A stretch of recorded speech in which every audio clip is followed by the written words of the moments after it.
When the Night Comes Out presents Jump Scares. Today's bite-sized horror is entitled Homecoming. Written by Bryan W. Alaspa. Narrated and produced by Allie James.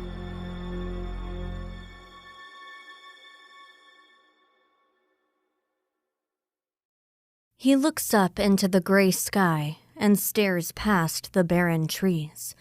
He's coming. Thomas is coming home. They found out yesterday when a family friend came in from town. Since the phone lines went down, they have to rely on the ham radio operators that have set up shop in town.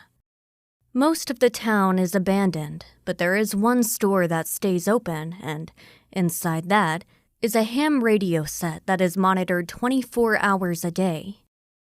Thomas is coming home. His wife is in the kitchen. Thomas should be arriving today, and she is preparing for the meal. Thomas was always a good boy. He always did well for his parents. He went off to fight the fight with his friends. He still remembered how proud he was when he saw his son in his uniform. Then the wars came. Then the biological stuff. Then the plants died, and the crops died, and the sky turned gray, and the big cities were destroyed, and the plagues came. They thought he was dead, and then came the message. He was fine. He'd been north, in Canada, and had remained healthy. Things were better up there. They were not great, but there was still hope. Many other countries had given up hope. He clutched at his stomach. Food had been so scarce. He and his wife had gotten so thin. They had canned food. She had always been good about canning, and they had a huge supply of the stuff, but that was running out. Still, there she was in the kitchen, preparing for a feast, using more cans. Thomas would be here soon, big and strong and looking healthy. He licked his lips, imagining the feast to come. Thomas was a good son. He always had been. They watched the television as the world crumbled. The sky was going out. Whatever bombs and things that they had set off was destroying the atmosphere or something. Some scientists thought that they could fix things, but others thought it was hopeless. The politicians ranted and raved, but things just kept getting worse. Food was scarce. People were dying in droves. It was only a matter of time. If they could just get some meat. He licked his lips thinking about roasted turkeys and big slices of good roast beef. At one time, when he was young, they had cows. Those cows were long gone. Most of the cows were long gone. So were the sheep and pigs and even most of the dogs and cats and birds. The world was dying. Soon, he figured, the planet would just be another barren rock floating in the endless void. But not before Thomas came home. Maybe Thomas could make things better. At least, he thought, for a little while. Maybe he could make them better for a while. How long before it got bad again, though? And what would they do then? He squinted into the distance. A figure was there. Just a shape, standing and moving slowly across the barren fields.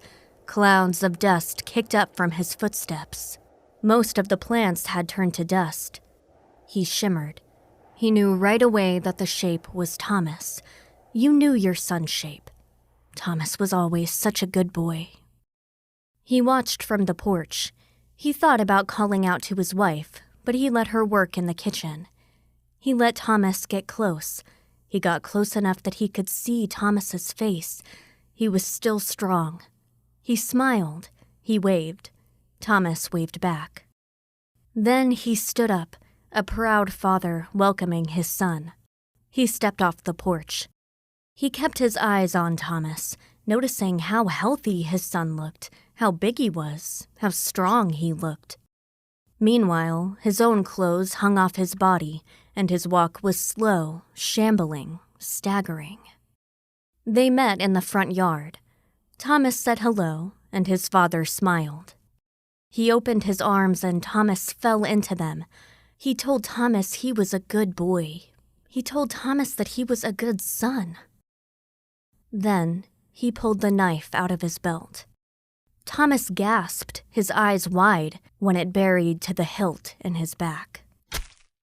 He fell to the ground and was gone seconds later. It took both him and his wife to drag him into the backyard. He stood there later, looking at the meat roasting over the fire he built in the backyard. He could not stop salivating.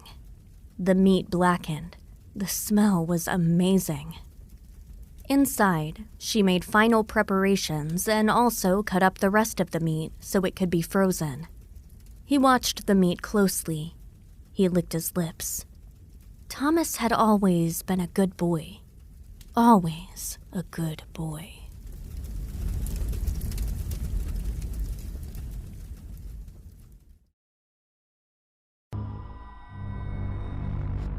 Thanks for listening to When the Night Comes Out Jump Scares. Be sure to like, share, and review. You can binge our first 2 seasons of full-length stories now. Until next time, try to stay safe when the night comes out.